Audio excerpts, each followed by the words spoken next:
Describe him to me. And Muslims, look at the description of your Rasul. And for some, this would be the first time you hear what your Prophet looked like.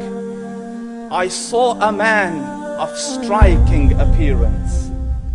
ظاهر الوضاء أبلج الوجه, radiant face, حسن الخلق, beautifully created.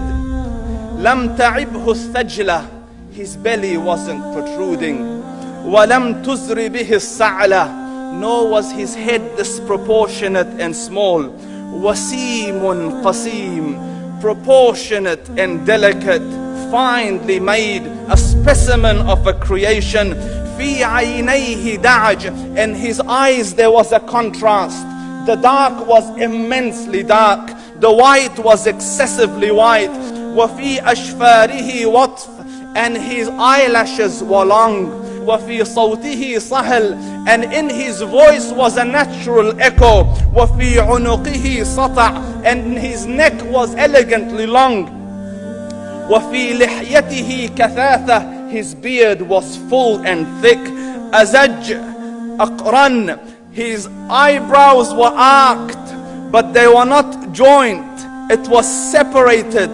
In summit فعليه الوقار, when he was silent, dignity covered him. وإن تكلم سماه وعلاه البهاء, and when he spoke it was audible and clear, almost commanding and overtaking. أجمل الناس وأبهاهم من بعيد, from afar the most striking and outstanding in appearance. وأحسنهم وأجملهم من قريب, and when he came near, the best of them and the most handsome of them in closeness. حلو المنطق, such an exalted and sweet level of logic.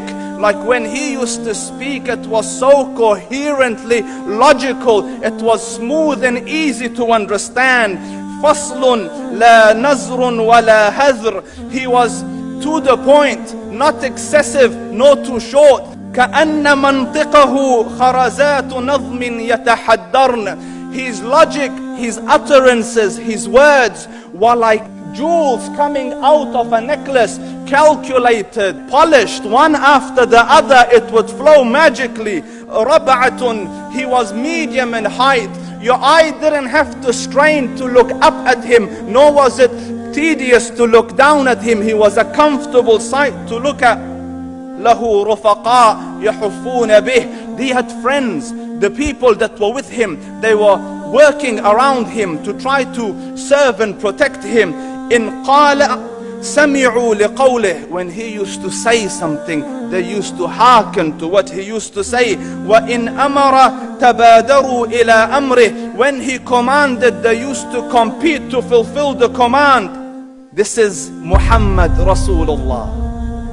This is Muhammad Rasulullah. Anas ibn Malik says, he says, I came out one night, it was the full moon night.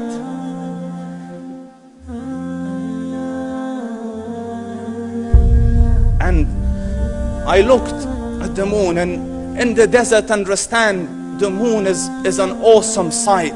It is smooth, it is radiant, it is clear, it is gentle compared to the scorching sun at which they are used to.